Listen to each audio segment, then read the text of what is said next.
Yeah. Look out your window. Knicks fans is on your block. Y'all know the Knicks run the city. Pull them shades back.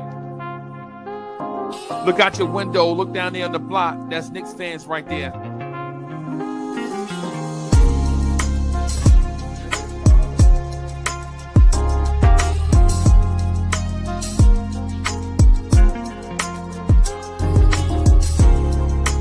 It's about that time. It's about that time of the week where you get ready for your work week with the man that is so smooth he does not require a chaser.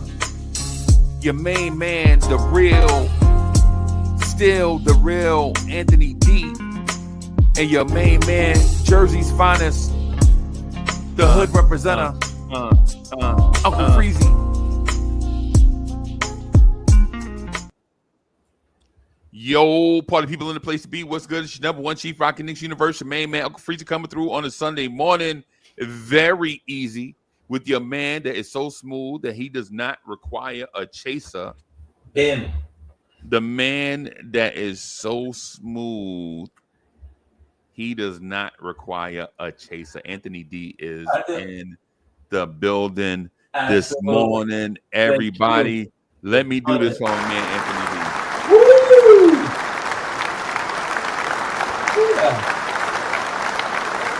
Wow. I think I like that. Thank you very much, ladies and gentlemen. Thank you. Good morning, sir. How we doing? Morning, sir. I'm good, man. How you doing? Are you catching the Met flashback? You got the Met hat tilted to the side, all cock all properly, pause. Got it all. Say it loud. Say it loud, even in the crowd. The brim is all whoop, whoop. Yes, sir. I need to send it to the cleaners, bro. I done had it for so long, bro. Look like Dave Kingman in 1983. Yeah. Stealing checks. Yeah. Oh no. Yeah. Yo, that man was a good hitter, but when he hit it, when Dave Kingman got a hold of it, bro, gone.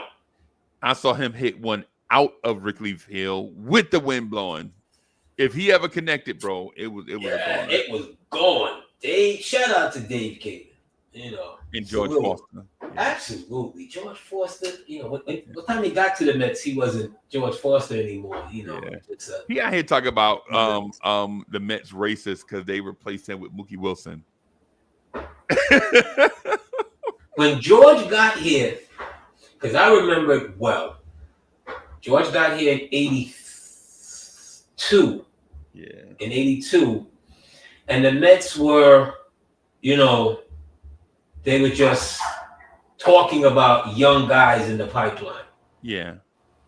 And it was him and, Hubie Brooks. Joe Youngblood, Rusty Staub. All of these guys. And George, it was kind of like what teams do, that think they can catch a little bit left off the prime. Yeah. And he really didn't have anything else. And I've seen him do interviews before. He said he was, he was on drugs at the time and so forth. And, but shout out to George Foster, Dave Kingman, those early, very badly amazing Mets. Not very amazing in 80, 81, 82, 79, 78, 77. Bro, he was so trash, bro. I remember when they traded Tom Seaver. Yo, that's the first time I seen a grown-ass man cry. Yep. When they caught him the next day, where he was packing up and he was going from whatever, that man was crying. Choking up. Yeah. Couldn't. That's how much he loved being in New York. Yeah, man. He was the first. Tom Terrific. The original Tom Terrific, bro. We don't. When we hear he's one of those names that are gonna get lost in time when we talk about greatness status, GOAT status. GOAT status, bro. See, a Tom Terrific. You gave Tom the ball. You wasn't looking to see Tom again until it was time to have a Miller beer after the game. Right. There was no setup man. There was right. You had to close him. Couple of guys who probably was washed at the back end of the rotation that would be in there, but there was no setup man. No. You gave Tom Terrific the ball. That was it. That was it. That was it. That man was devastating. Bro. Devastating. Devastating, bro. Devastatingly good. Him, that whole... We forget, Nolan Ryan was on 69. And Jerry Kuzman. And Jerry Kuzman. Yeah. They had a great, I don't know where it fell apart, because they were starting to be bad before Seaver. But when they traded Seaver that night, it felt like they ripped the hole out of the organization, because I think Buddy Harrelson and a couple other guys were in that trade for Tom Terrific. Yeah. And Buddy was our guy too. Don't forget Buddy. Buddy was our guy too. Our scrappy little shortstop. Him and Felix Million at second base. Oh, coach. That was our Bucky Dent, Willie Randolph right there. I'm not talking about championship. I'm talking about when you put an infield together and they stay together for a long time is what I'm talking about. Yes. Yes. You know what I mean? Yeah. So that was that for us. That the unfortunate thing about our organization is we rarely got a third baseman that stayed at third base for a long time outside of David Wright. But yeah. Well, it looked like Hubie was going to be it. Because Hubie was a good hitter. Hubie was a good dude, bro. Because Hubie, I can't remember all of the guys, but I know Hubie's in the trade. In order to get Gary Carter, Hubie had to be in the trade. Yeah. Hubie and at least three other guys. Yeah. For Gary Carter. But it was right. It was the right trade. You had to sacrifice some young pieces in order to get a veteran catcher. Yeah. That's one thing that Cashman, the general manager at the time, not Cashman, his name is Skipper. Cashin. Cashin, right. Don't get credit for is the building of the team. Yep. He built up the skill positions first. Yes. And he built up the hard. Kevin Mitchell, Darryl Strawberry, Mookie Wilson, Len Dykstra, Tim Tuffle, Wally Backman, the young arms. We had a ton of McDowell, El Cid. Yeah, Jesse Orozco, Ron Darlin, Rick Aguilera. El Cid might be the biggest, widest man I ever seen on the mound when he first came up. And I don't know who spoke to him, but all of a sudden he took his conditioning for real. Yeah. And he dropped like 60 pounds. Yeah. And then you saw El Cid. Yeah. Shout out to El. That's the name I haven't when he was a Dodgers prospect, because we traded and got him from the Dodgers. When he was a Dodgers prospect, It was like, man, this dude could pitch, but he all over the place. And we're like, we got him. We'll take care of him. We'll take care of Sid. We got Ron Darling from the Rangers organization, and so we traded for him when he was a young prospect. You know what I'm saying? Big Ron. Cashin did a lot of those the late 70s, early. You didn't even know that he was just building, because they was when you bad. You can make some moves, but nobody's threatening your job, because nobody was firing Frank Cashin. No. It's fine. Talking about the Wilpons, they had just bought the team. I think Cashin was 80 years old when I was 5. That man looked like he was old his entire life. And he still probably walked by you and smoked a cigarette. Well, anyway, good morning. Good morning. We even say good morning to chat. Peace, Allah, Wise, VX Mel. Salute to you, Nick Nation. Belgian. Here joining us again as we rattle off about the 80s Mets and so forth. Where we at this morning, Mets? Adios. Salute. Adios. Adios on social media. If you have not done so, go to Instagram and follow Andios on social. He put a joint out there the other day, bro. He got a podcast? He just do social media stuff. Like he just post stuff out there, man. I was laughing so I think it might have been Wednesday morning, man. I was laughing so hard, bro. I think it might have been Wednesday morning. It might Tuesday or Wednesday.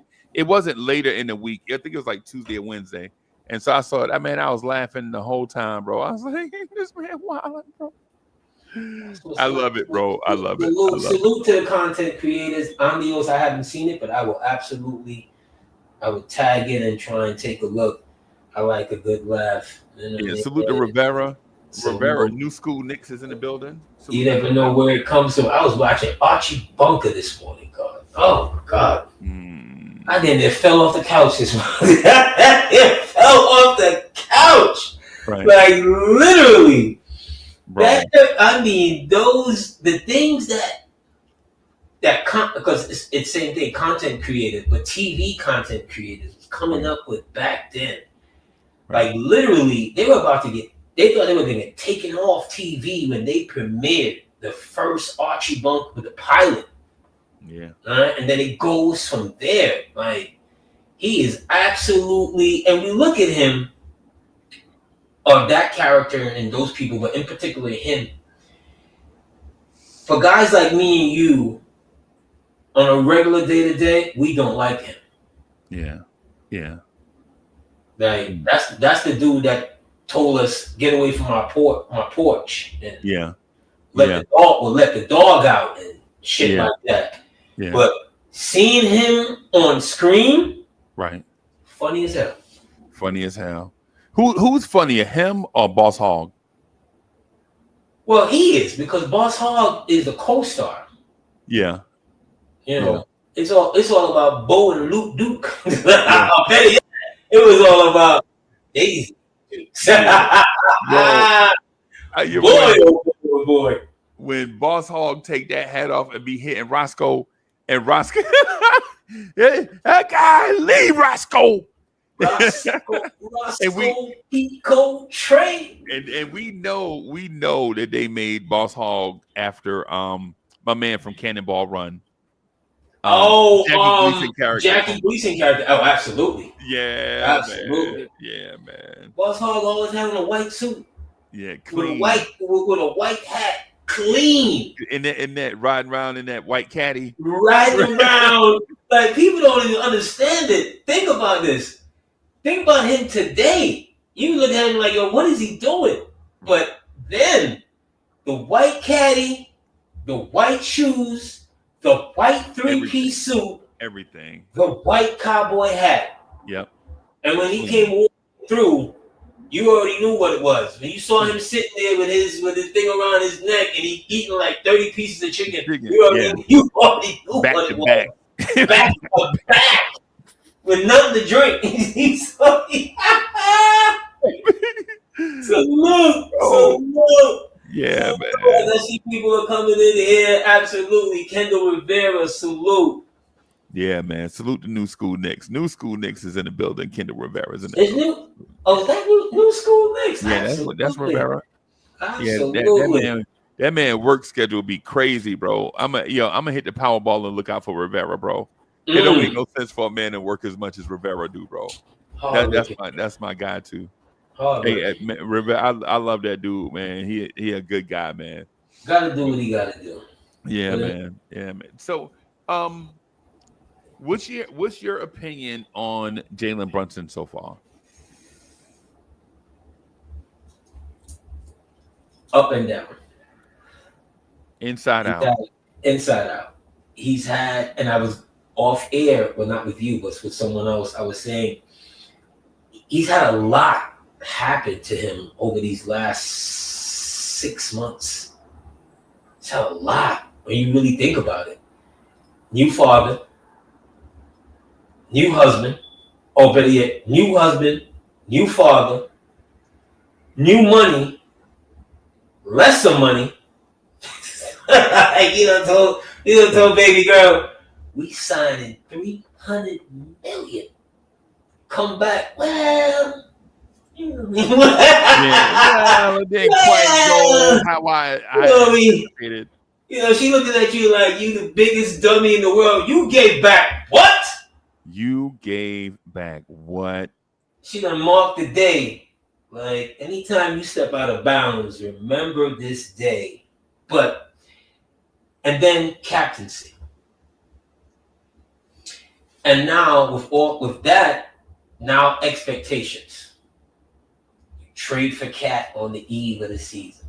And I'm not making excuses for him, but I'm just detailing chronicling the last 6 to 7 months of his Now life. I'm gonna make some excuses for him. Trust me, I No, got you. no, I'm not. But you asked me what do I think of him so far, and these are new pieces that you have to get acclimated to. And I've seen it, you've seen it, Nick Nation has seen it. There's been times when he's over driven the ball. Right? He's taking the ball into the belly of the beast sometimes when he didn't need to. Or better yet, when he did, the kick out wasn't immediate. Right. Some of those, that's some of the things I saw. I've seen he's been inconsistent, but that's to be expected. He played less than 7 games? 6 games, 7 games, or whatever. 8 games, yeah. It's no time to ring the alarm. There's no time to have stupid comments like, "Hey, Trade Brunson." trade Brunson." Brunson for freak. Yeah. Maybe we did it too early. Let's give the young guy off the bench who can't play a lick of defense but can pass the ball a little bit. Let's give him more Brunson's minutes. Right. That'll be like some of the talk because as Knicks fans, we will overreact. It's in our DNA. Right. So we gonna do that, bro. But that's my thoughts on him. We are gonna do that. Yeah. We are gonna overreact. But here's my thought on Jalen Brunson, just really quickly as I work on some. We need a point guard, bro. Oh!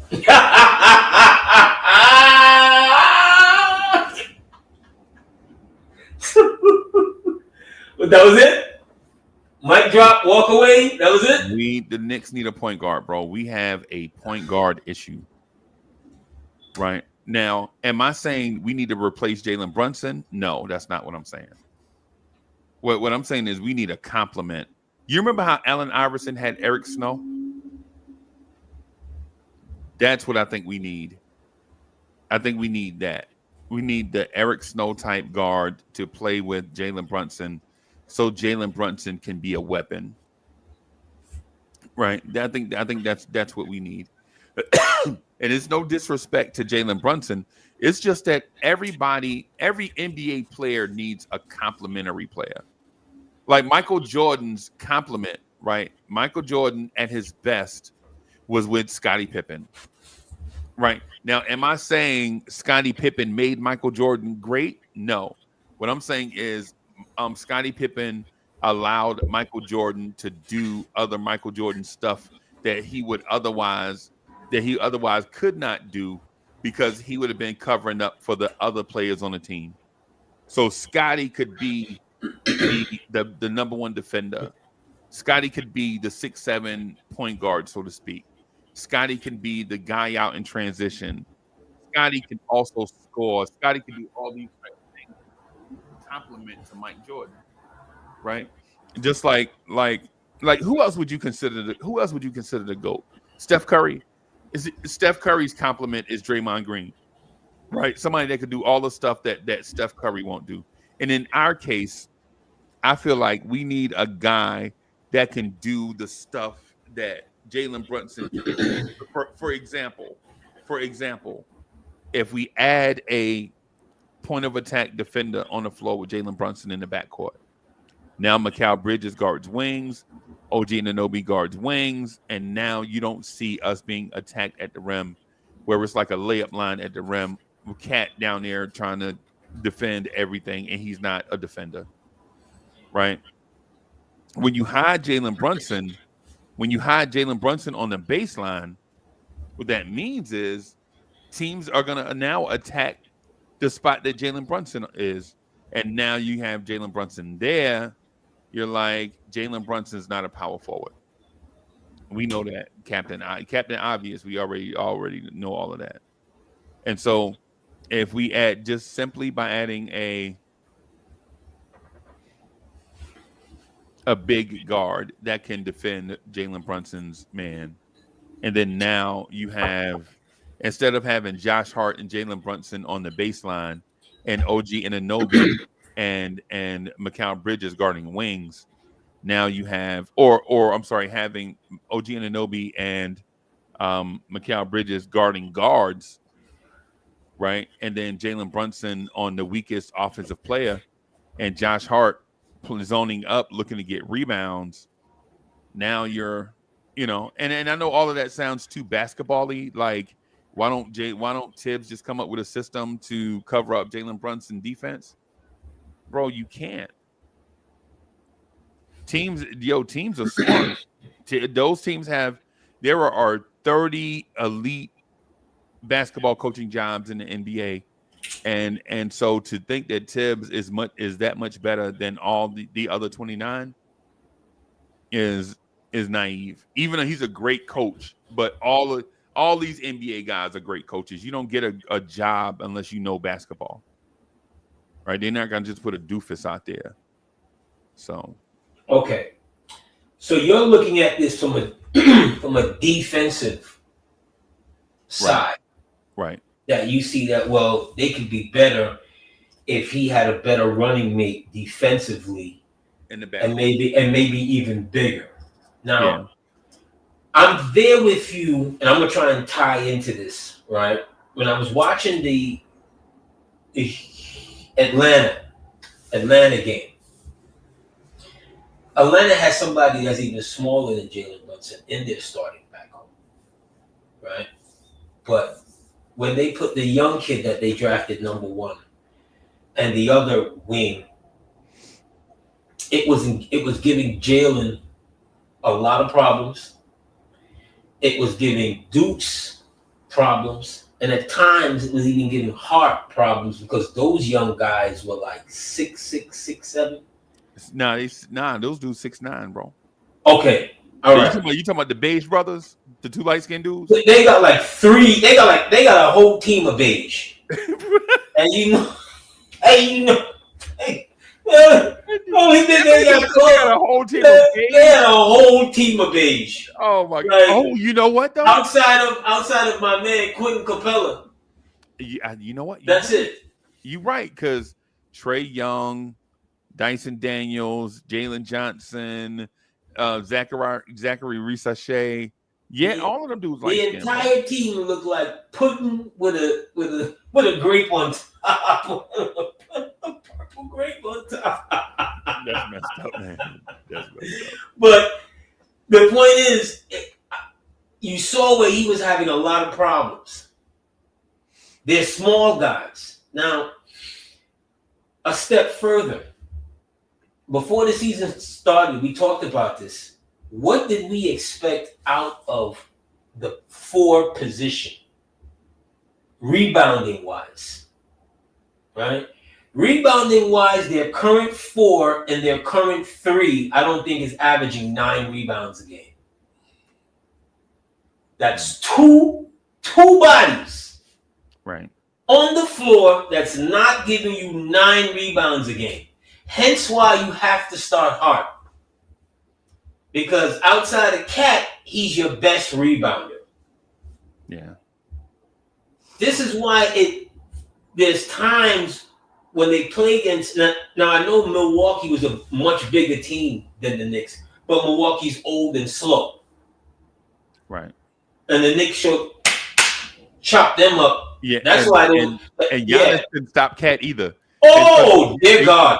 Yeah, they switched Giannis on the Cat, and Giannis couldn't stop Cat either. Cat's too strong, bro. Too big, too strong, too fast. They're too old and too. And don't let his shot be going. If his shot is going, you know what Milwaukee reminds me of? Milwaukee reminds me of New Edition when they first got Johnny Gill, and what's the name? The point guard is Johnny Gill. Yeah, he's still waiting for his part to sing lead. Yeah, that's what they remind me of. Yeah, you know, he's still waiting. Can you stand the rain? He's still waiting for his part. They are so. I watched them and I listened to, and I know that I done drifted. I watched them against the Knicks, and it just took me back to an interview that they had with Free. Right. And as far as had him and, and Dame, had they had time to spend together, had they, better, and how are they working? And he's like, no. It's like, I got married over the summer. Right. I ain't seen that MF since exit meeting. His exit meeting. Yeah. And right then and there, I remember thinking, okay, they're not a problem. They ain't going that. They're not a problem. Even if we see them in the playoffs, we hope we see them in the playoffs. Yeah, we hope we easy win. Yep. They're not a problem. Yep. When the two best players who already had a synergy issue from last season, right, coming into the new year, had made any strides at all. Right. And you've got, my favorite overrated coach, Doc Rivers, overseeing this. I was like, I pray we see them in the playoffs. I've been wanting to see them for the last 3 years. Yes. I've been saying since Milwaukee won the championship, I saw how they won it. I was like, I pray that the Knicks get them in the playoffs. I pray that the Knicks get them. I've been saying it and again, when I say this type of stuff, people always like, Uncle Freezy do so many shows, he always be talking. Nah, bro. And I've been saying it. I've been saying, like I said before the season, and cats laughed at me in my face. I was like, yo, and IKBM Dre is my witness. I told Dre on the spot, I was like, Dre, be my witness, because when this conversation comes back up, people are not going to give me credit. And he was like, man, it ain't going to never happen anyway. Okay. What I'm saying, Karl Anthony Towns could be the league MVP. Yes. I said that at the very beginning of the season, as soon as he got here. Right? As soon as he got here, before all this stuff, before we started seeing stuff, I was like, Cat could be the league MVP. Not because he's that great, but because Karl Anthony Towns has never played with a dynamic point guard before. But he's got to want it. He's got to. We're seeing there's something in his personality. I'm talking about on court, because I don't know the man. Right. We don't know the man. Right. There's something in his personality that's like, okay, I don't have to get the ball at this moment in time. Right. And I'm like, no, buddy. You gave him 27 in the first half, and you settled for 5 in the third quarter or in the second, whatever, and then they took you out and it was fine. No. I want to step on them. I want them to know every time they come and they see me, right? This is what's going to happen from the center position on this Knicks team. And that's the mindset I think he's getting there. But it's like a mindset where, you know what? No, this matchup, you already know this matchup here tonight is over. Right. Okay? And y'all looking at this pregame, whatever. Oh, check. You already know we ain't gonna be able to do nothing with me tonight. My thing with Cat is back into your part again. They could be utilizing him in areas where they need help. I never thought I would say this. We need Mitch Robinson. I'm putting out the bat signal for Mitch. Mitch, get healthy, baby. All is forgiven. I'm sorry. I devalued you. This team right here, they need you. Absolutely, you're going to play a major role in this. Because there's no... Cat is blocking shots. We didn't get Cat here to look like Mitch. We got Cat here to hold his own, be better defensively. But right. I'm watching him going side to side. I'm like, no, this is We need Mitch. In order for him to get to that next, he needs that 4 position to be able to play adequate defense, if not better than that, and to rebound the ball.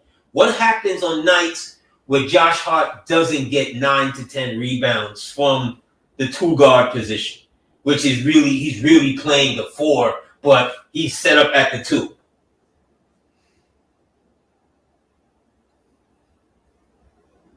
I'm abstaining from this part. See what I'm saying? What? Why are you? I'm abstaining from this part, though. What do you mean you abstaining? There's no such thing. Yeah, I'm respectfully staying neutral. Neutral. Yeah. What do you mean? There's no neutral. You mean as far as with Mitch and we needing Mitch? You know we need Mitch. No. I'm respectfully staying neutral in this thing. You can have the Mitchell Robinson thing. I'm not going to say one thing one way or the other. I'm just going to be a fan, stay on the sideline, and listen to this part. Hold on. Hotline Bling is a good song. Okay.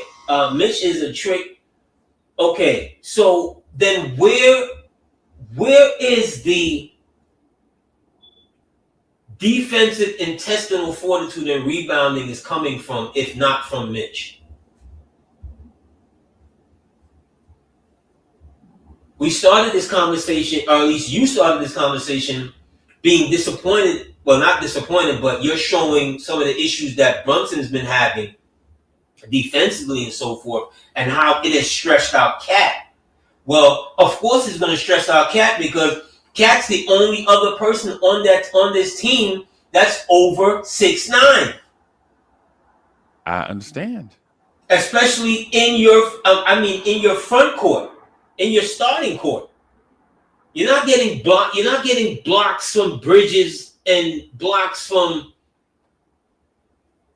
OG unless they're guarding their men individually. I mean, they're not covering. You see the holes. You see exactly what I'm talking about. They need Mitch or Mitch-like, or until you get Mitch, they need Precious. Right. I'm okay. Because if not, what you're doing or what you're going to do is stress out Cat. Sims is a waste. Why they keep running this man out there instead of, what's my dude? Airport. That's what we was calling him. Airport. Right? Yeah. At least we've seen enough of him to see that's a real live body that's going to be big. Right? Bro, we're looking at Sims. Dude. Right. How much times are you going to hear the announcer goes, he mistimed his jump? That's his entire career here. He mistimed his jump. Yeah. Oh, he mistimed his jump. You need Mitch. You need Precious. When Cat's not on the floor, we look really tiny. Okay. So if we're gonna get him, or if he's gonna get to that MVP status, that MVP that we think he can get to, he's gonna need some help in the front court. Man, the Temptations were fine without David Ruffin, bro. That's because they got Edwards. Right. Who's our Edwards? Don't look any further. Don't look any further. Papa was a Rolling Stone. Cloud 9. Yeah.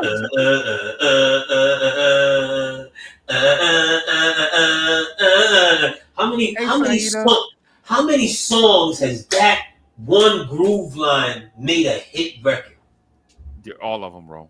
Don't look any further. If you look at the video, it's him and what's my girl name? Oh my God! And he got on the full tuxedo with the bow tie. Rock you all night long. That was a jam, by the way. Still. That joint came out. I was like 15 years old when that joint came. That and the Gap Band, the Burn Rubber song, Burn Rubber on Me, Charlie. You don't got that today.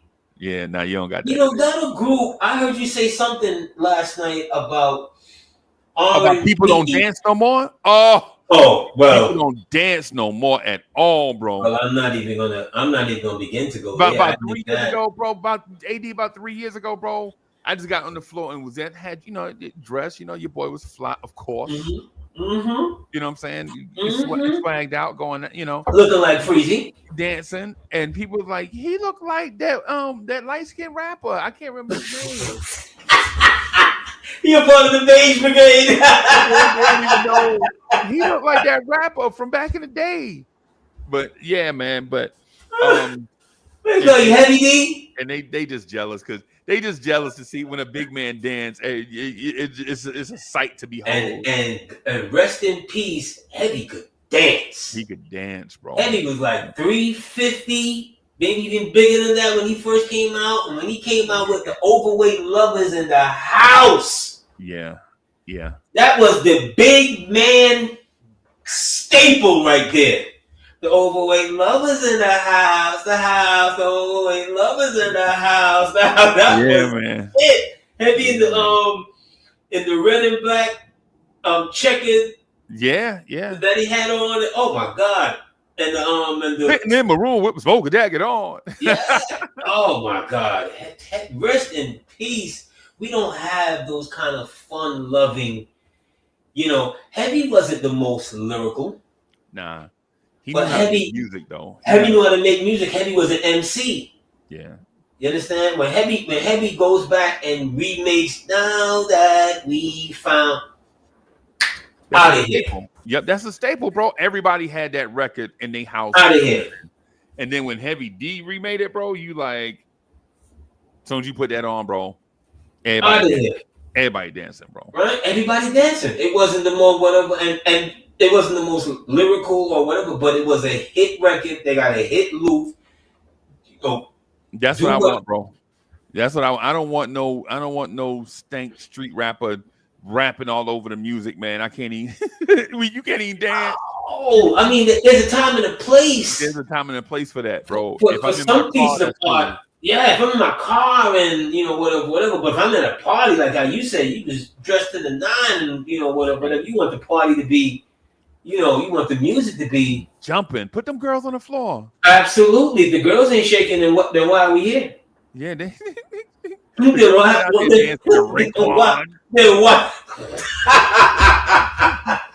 The girls been out there dancing no Raekwon, bro. They want, you know what I'm saying? Shout out to the chef. Yeah. Shout out to the chef.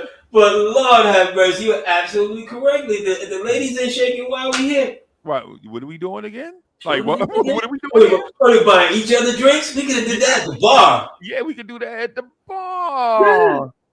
That's it. That's absolutely it. But to the Mitch point, I just want to stay.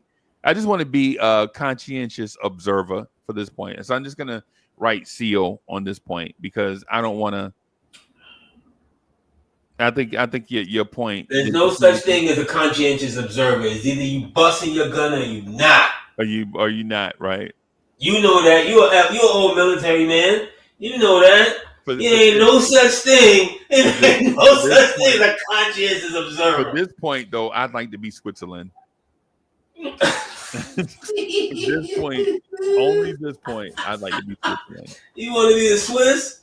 Yeah, just for this point. Hey, I saw the need. I think if Knicks fans are really being objective and so forth, you see the need. You see where we're not a perfect team yet. And when I say perfect, I mean perfect as in we got all that we can to win the championship. Right. Because if we're gonna depend on if this is gonna be the team right here, which no, it's not. At the very end, and we're gonna ask Cat to do it all. Okay. From that backside, it ain't gonna work. Yeah. It's just not going to work because then we're talking about this is still a defensive minded coach. Yep. Yeah, he's telling them to shoot more threes. Yeah, he's telling them quicker pace and all of that, whatever. Because you want to keep up with the sign of the times and whatever. Right. when it comes to the nuts and the bolts, you have to defend. You have to defend. And he's going to want more. He does want more from that defensive side. I'm looking at OG. I'm like, I saw him get out-rebounded the other night. I can't remember which team it was. I'm like, nah, that rebound should have you should have gobbled that up. On that baseline, you and that dude right there, there's no reason why he should be coming across your back to your side and out-rebounding you when you had full position. It drove me crazy. I'm like, no, this is the thing. Unless you short. When you short, dudes are just going to jump over the top of you, bro. Josh Hart is short. Yeah. Rebounding is not necessarily about height. It's about desire. No, but that's the thing, AD. So the point I'm getting at is if you're short and you play short, then you're not going to get rebounds, right? Because some of the best rebounders we've ever seen, Charles Barkley, Wes Unseld, 6'6", 6'7", in that range, and they're all-time. I'm talking about all-time great rebounders, bro. I'm not talking about like good rebounders for their time. I'm talking about greatest in NBA history, right. And so, but Josh Hart is 6'4", 6'5", and he doesn't play big, right? Because he's not a big guy. Bradley Beal is bigger than Josh Hart, right? Devin Booker is bigger than Josh Hart, right? Josh Hart plays strong in moments, but you got to remember Josh Hart is 6'4", 215, right? He's not. When people say Charles Barkley is 6'4", and you look at Josh Hart is 6'4", those two dudes don't look like they're the same size to me, bro. And because Barkley also has 30 extra pounds on him. Right. And could jump out the gym. And super long arms. And he played big. Right. And so that's my point about Josh Hart. Josh Hart is a guard in a guard's body trying to be a center, but you can't. You can't be. Even the short centers in this league were so strong that it would be like trying to uproot a tree, trying to get them out of the lane. That's not that. No, he's not that, but it's because of his tenacity is why the coach has him out there for so many minutes, because if you didn't have Josh Hart and cats on the bench, you're talking about nothing but gang rebounds. Yep. All night long. For the other all night long. That's it, because you're small. You see what I'm saying? And if you look at OG and even look at Bridges, their career as far as their rebounding career, I don't think OG's ever averaged 5 rebounds a game in Toronto. Yeah. Salute, old head. Old head, that's our guy right there, bro. So salute the old head, man, supporter of the show. I'm glad he here rocking with us on Old School. Yeah. He said Hart off the bench. I would, because I think he could give you, I think in this sense, the sidekick that Freezy was talking about, I think it's Bridges. Slide him at the 2. He's 6'7", 6'8", 2. Now you have a serious matchup issue. Right. The other team has a serious matchup issue. Put OG back at the 3. Please.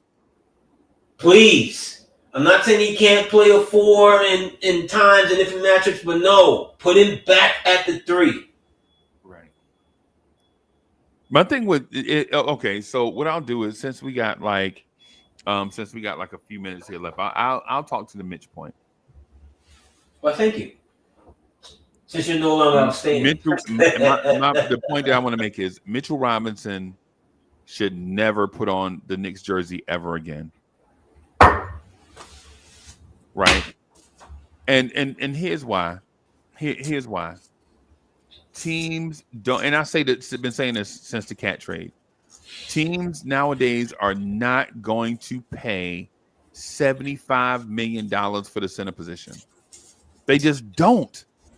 Is economic malpractice to think that you pay one guy $49 million and his backup / sidekick is making 14 mil. Right? Ariel Hukporty right now is making 1.8 mil. Begging for minutes. Right? Jumpman is making 3 mil. Right? And we're like, yo, he don't do nothing. Right? In my mind, And he doesn't. And yeah, probably not. But in my mind, I think Ariel Hukporty Airport can give you about 80% of Mitchell Robinson, what Mitch gives you, for 1/7 of the price. And you can use that money that you spent on Mitch to go get a real living, breathing power forward to play next to Karl Anthony Towns. And then bring Josh Hart off the bench. I'm there with you. I would rather trade Mitchell Robinson for Jaren Jackson Jr. if we can. Ooh. Right? Because we were talking about because what it is $14 million. It sounds like a little bit when you just say it out loud, but then when you compare it to what other power forwards in this league are making, like real living, breathing power forwards that can get you 12 points and 9 rebounds and shoot the three. If you could go out and get you a guy that can get you 12 points, 8 rebounds, shoot the three at about 37% to keep the floor spread and give Karl Anthony Towns weak side rim protection. See, because today we play Indiana today at 5:00, right? The Indiana Pacers are a jump shooting team. Today they're gonna put that ball on the floor. They're gonna pull Cat away from the rim with Miles Turner, right? Because Miles Turner is a 3-point threat. They're gonna pull Cat away from the rim. And they're going to just attack the rim behind Cat, and people are going to blame Karl Anthony Towns all game long. Well, why is he not guarding the rim? And then when he guarded the rim, they were like, why he letting Miles Turner shoot the three? It is going to be that catch-22 all day. See, he can't be in two places. He's not Neo. He can't be in two places at one time, right? But if the Knicks had a 6'9", 6'10" power forward that could play next to Karl Anthony Towns, that you can have rim protection at all times. Now you're talking about you don't have this conversation about Cat. AD don't have this conversation about rebounding. I don't have this conversation about big man minutes because Karl Anthony Towns should not be playing 38 minutes a night at center. No. When you're talking a center playing 38 minutes a night, now you're talking about the time is ticking on Karl Anthony Towns to get hurt. No. And Precious Achiuwa gets hurt every season. And Mitch is already out. Precious is already hurt. Cameron Payne is hurt. Plus, we don't have a big man coming off the bench. So we already have 4 guys missing.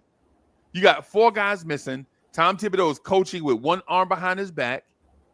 Right? And then so he can't bring the young guy off the bench and start him next to K. You're not gonna start an 18-year-old next to Karl Anthony Towns in your starting lineup.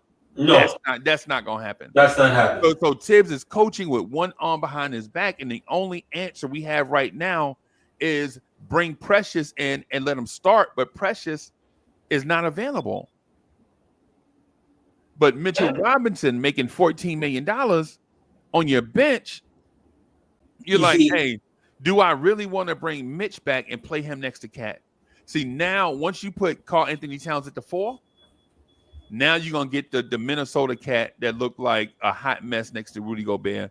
Because now you got a 7-footer playing next to a 7-footer. And Anthony D and both of us know anytime you go with Twin Towers, somebody's effectiveness is going to go away. We saw it when they tried to do it with Pat and Bill Cartwright.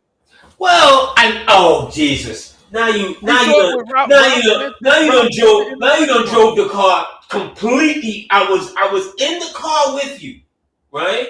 I was gonna tell you slide to the rest station. I'm gonna take the wheel, right? But now you done took us absolutely off the cliff.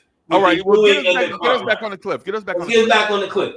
I'm with you, Freezy, but here's the thing: nobody's gonna do us a favor by facilitating a trade unless we are really willing to pay something at this moment in time.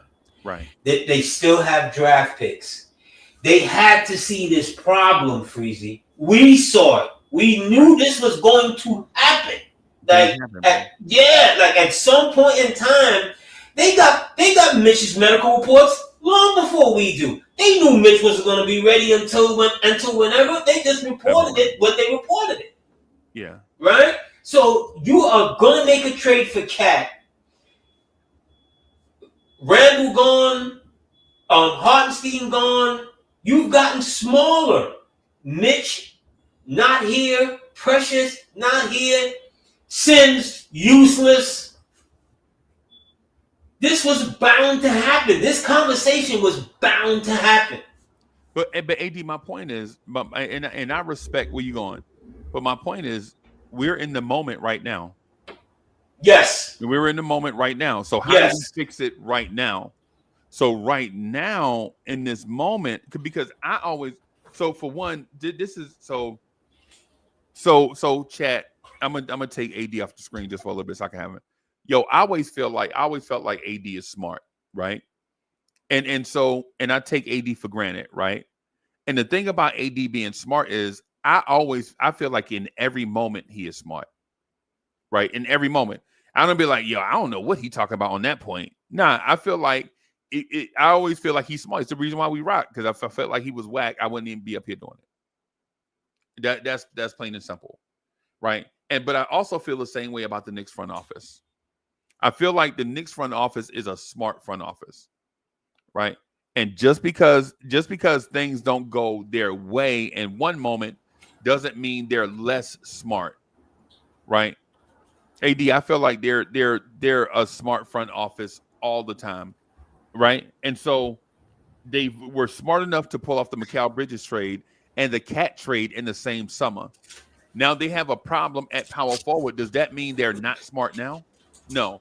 It just means that they just need more time to figure out the issue, right? I think they knew that you need a jumbo wing slash 3-4-5 slash guy next to Cat. I felt like they thought it was going to be Precious Achua, right? The only thing about it is that when you put all your eggs in one basket, right? If you put all your eggs in one basket, if that basket gets hurt, now you're in this situation where Josh Hart and Jalen Brunson are your weak side rim protection.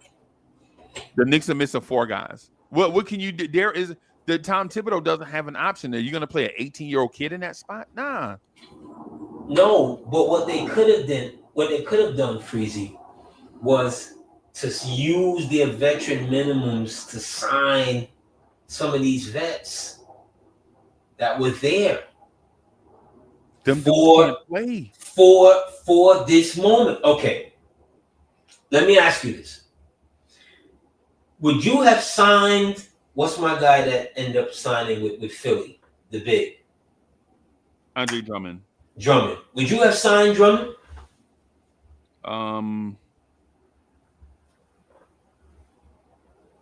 I'm gonna say Think about what you need the for and what they signed him for. So yeah, I understand that. The thing is, there's some context to it. If Andre Drummond would have been available after the Cat trade, absolutely, right? But at the time, they were trying to save these pennies to pull off the Cat trade. We didn't know it at the time that they were trying to pull off the Cat trade, right? Would I have signed Andre Drummond before the Cat trade and then potentially missed out on Cat? No. And listen, and I'm Randall fan number one. I'm Randall fan number one, right? But if we're thinking about this from the Knicks front office perspective, do you risk this trade not going through because you signed Andre Drummond and Marcus Morris to fully guaranteed contracts? No, you absolutely got to do the Cat trade first and then address that after the fact with whatever resources you have left over. So if Andre Drummond was available after the Cat trade, absolutely, I would have signed him to a 2-year deal. Bro, you know how I feel. You know how I feel about bringing value to the league, right? If I feel like, man, I would have gave Andre Drummond a 2-year deal, guaranteed, fully guaranteed, because he brings a certain thing to the NBA. He brings rebounding. With Andre Drummond, you're not going to get free throws, you're not going to get such and such, but Andre Drummond is a rebounding machine. So absolutely, I would have signed him, and because I think he's 30 right now. I would try to keep him around for the next 4 years, right? And I'm not giving him a 4-year deal now, because you don't want to give certain NBA players 4-year deal, let them get comfortable, and then they be out here wilding out. But at the same time, yes, AD, I'm with you. And would I have signed Marcus Morris to a fully guaranteed 1-year deal? Absolutely. Freezy, right now, I'd sign Dwight Howard. Okay. Right now. Okay. I'm not talking about nothing more than a useful big that can rebound when you need him to, and can be a physical and can still block a shot. Dwight Howard can still do that. I'm not talking about nothing lavish, because, again, to your point, you said you would trade that Mitch should never wear this uniform ever again. And no disrespect to Mitch. Right. You're just talking about straight strategy. He should never wear this again. Yeah. Right? So if he's not going to wear this again, the problem is still there. We still have to get the problem fixed this year. Right. Because if you're telling me then, well, they can't get the problem fixed this year, so they knew this all along, and I didn't say this year. I'm not implying this year. I'm just saying they need more time. I'm not saying they can't get it fixed this year. Okay. I'm saying because once Mitch gets back, because you never know. Once Mitch gets back and healthy, you never know how a team is going to look at Mitch. The reason I'm championing Mitch at this moment is because he's ours. Right. We ain't got to trade for a Mitch type. He's ours. We could still, we know what he injured. Yes, all of that. I get it. But we're talking about help, SOS. Right. Again, I never wanted Cat to play center all the time in the first place. Right. So you're telling me, or a part of your argument is, well, the Twin Tower ish doesn't work. No, it don't work. It got Houston to a finals. Right. Look at San Antonio. How many finals? David Robinson got a second championship with Tim Duncan in the starting lineup. Right. Tim Duncan never was comfortable without a big next to him. Right. In all them championships, whether it was Rajon, Nesterov, whoever, right, they were always 6'11", 7 foot standing next to him. So you can't tell me that the Twin Tower can't work. Right. Okay. Duly noted. What I will say though, to the Twin Towers point, it doesn't work for Cat. Karl Anthony Towns can't beat her. If you get Twin Towers, you need to you need to go get Chet Holmgren, a 7-footer that is actually a power forward. Then it'll work. But Karl Anthony Towns is a center, right? He's a center. Karl Anthony Towns is not. It could work. Cat and Dirk Nowitzki could work together. 2 7-footers, Twin Towers. He is a center, but he has defensive deficiencies, which will then proliferate to the rest of the team, because you want, if you got a Jalen Brunson, right, who to me, I think his defense is better than what people give him credit for. Because in order to take a charge, you have to be in position. That's a defensive position. What about all the corner threes he give up for taking charges? Everybody gives up threes. No. He can't, bro. Everybody gives up threes. He give up corner threes, and you see OG Anunoby scrambling out to Jalen Brunson's man to the corner, and then you're like, well, why is OG Anunoby giving up threes? OG Anunoby ain't stupid, bro. Yeah, because he got picked, because Brunson would have gotten picked off. But hold on a second, Freezy. My point to this is Cat is not a great defender. Your backside has to have. I'm not asking for great defense. I'm asking for to be adequate. Let me ask you this.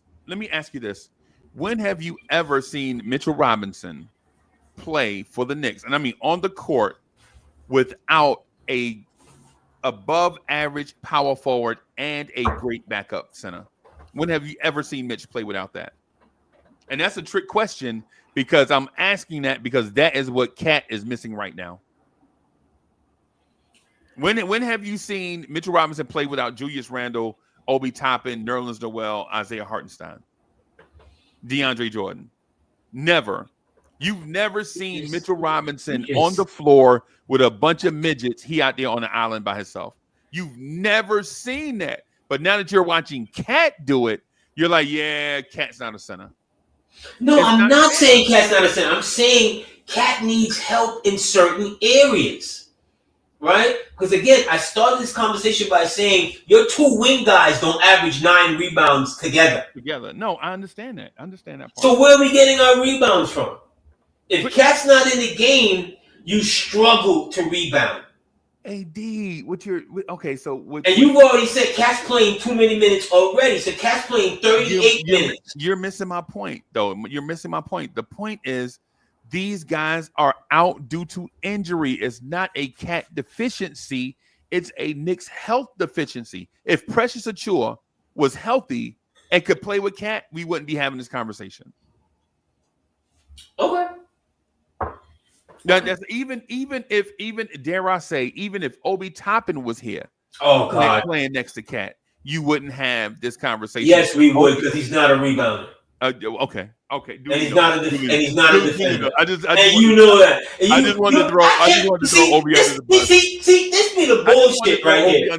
This be the you absolutely have backed the truck over Obi. See, again, this is Beige Brigade. You need to stop it, Freezy. I know. You're the elder statesman. I'm putting Brown's looking in Dallas, bro. I know a little bit about basketball. It's not because I'm an expert. It's just because I've been watching for a long time. That's all. That's all. I'm not saying that I have the most brilliant basketball mind, but it's like all of us know our stuff in a certain area because we like it. Right? All of us are like that. Everybody in the chat, y'all are like that. There's one or two things that y'all are good at, right? Great at, right? But my thing is the Mitchell Robinson argument is totally unfair. If Mitch was here and Cat was out and Precious was out and all these lineups and stuff, and Mitch was out there on the island by himself, it'll look the same way. I mean, Mitch is a better defender. Mitch would be a better defender, but Mitchell Robinson ain't playing no 38 minutes and grabbing you 15 rebounds. No, he's not. But you know what I'm saying? We want Cat to do that. Do we want Cat to be playing those minutes? So therefore, he needs help. He needs help. Yeah. And Mitch is still a better player than Precious. I like Precious. Precious can shoot but Mitch, for what Mitch could give you, which is serious offensive rebounding. Right. Okay. 7'1" athleticism, not 6'8", masquerading at 6'10". Yeah, Mitch ain't that athlete no more, bro. You're talking about the guy that first came in the league? Mitch Robinson ain't that guy no more. Oh, come on. All right. Mitch ain't that. Right. You talking about the dude that'll run down Trae Young on the break and block his dunk off the backboard? Mitchell Robinson ain't that dude, bro. Come on, we all know that. Okay. All right. I gotta run, Freezy. Let's see. Yeah, I gotta get out of here, man. I gotta absolutely starving. Hey, everybody, playback TV today. Come through. AD, I'm sorry about the camera. So I have a camera right here, right? And then for some reason the thing is wanting me to sit like this. So it's like I'm looking like this way. So I gotta get a new camera, man. So I'm sorry. I apologize, but playback TV today, Knicks versus Pacers. come through and hang out with us. We're gonna try to call the game. Also, hit the like button. Help us get to 4,000 subscribers. We're trying to do our thing. AD, I got a joint I want to send to you. I'm gonna hit you up later. We got these Lawrence Tears t-shirts, bro. They are fire. All right, send it away. Fire, bro. Send it away. Let me get one. I'll purchase one. Absolutely. Now, what you need? What you need? A medium? I need it. I'm a big dude, y'all. I'm saying, still 24 inch. 24 inch pythons.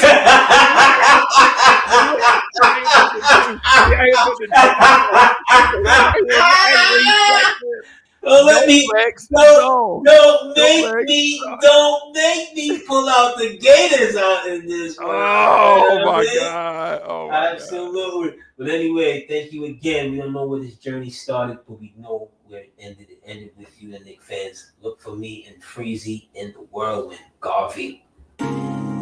Yeah. Look out your window. Knicks fans is on your block. Y'all know the Knicks run the city. Pull them shades back. Look out your window. Look down there on the block. That's Knicks fans right there.